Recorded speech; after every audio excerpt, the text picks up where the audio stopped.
welcome to the year-end recap here of the Ogden Avalanche weekly updates. We're here with Anders. Anders, what kind of year would you describe this as? Boy, I didn't expect that question. A different year and a surprising maybe year. Yeah, I didn't that's think a it was good a answer. bad year. As far as purely powder skiing, it was maybe not the best year for that, but Yeah, there was plenty of good skiing, and send it off yeah, with a smile.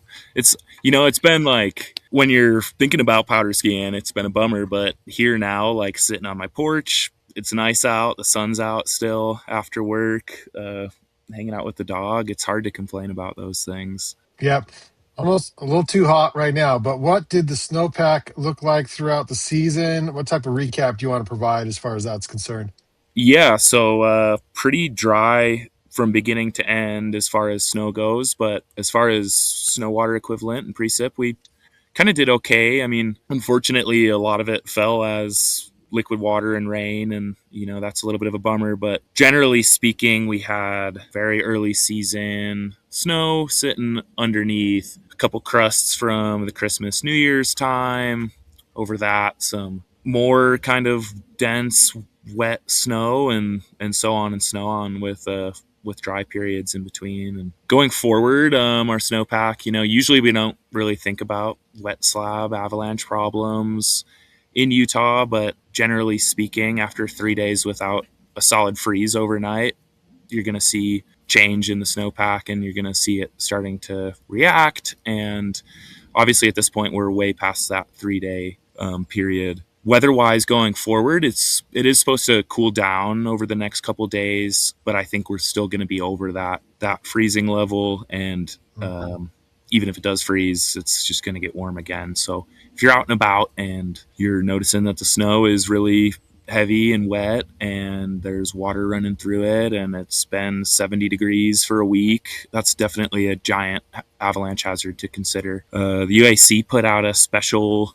avalanche bulletin earlier this week for wet slab avalanches, and they actually posted some kind of cool videos of dyed water percolating through the snowpack and running on some of these crusty bed surfaces from the Christmas New Year's time. Drew Hardesty put it well. I think he described it as a high risk, low reward skiing environment in a lot of places.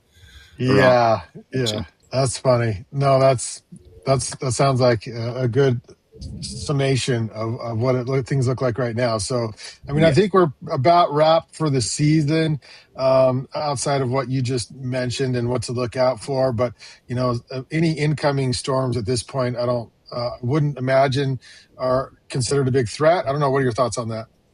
Yeah, I mean, as far as I can see, there's nothing in the immediate future, snow wise or storm wise, besides this kind of cold front moving through, probably with some winds associated. But just keep in mind, like, rapid change to the snowpack is gonna create rapid change in more than just ways of powder skiing. If it's really really windy and there's wet and there's a dry snow to blow around, that's going to be an issue. If we do get that famous Wasatch tax day pow storm that nukes 4 feet overnight, just because it's March or April doesn't mean that avalanches can't happen. And, keep it in mind, like, going elsewhere in really all of the Western United States this year, like, that problem we had was pretty much a blanket problem across the West. So there's going to be problem layers. There's going to be thin snowpacks, and yeah. Well, we completed our mission of educating a lot of people this season, Anders. So thanks to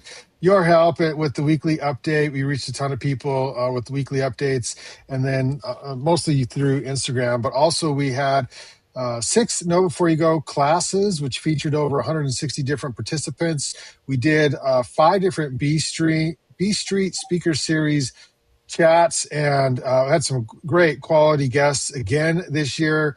Full house each week for those, and they are all on YouTube in case you weren't able to make it live and in person. You can go back and rewatch those on YouTube. They're fun, they're educational, and they are inspiring. We had some world travelers on this year that will really make you kind of jealous and make you want to travel the world and ski in all the places. So that was pretty cool. And we will as an organization, try to be a little more visible. I know we go dark about this time of year throughout the summer.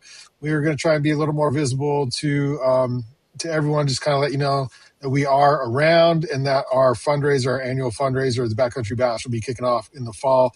So don't leave us throughout the summer. Keep in tune to our Instagram. We'll kind of put some information up there as we go throughout the summer. So thanks, Anders, for your help, and for everyone else who helped on the weekly updates. Anything you want to leave us with? Yeah, just see you again next year. Super big thanks to all the contributors. Super big shout out to all the resort employees. It's never a super easy job, and it's mentally strenuous when it's not snowing and you're working the snow industry. So yeah, shout out to everybody that made it happen, and see you again next year. Yeah, see you again next year. Thanks, Anders. Thanks. See ya.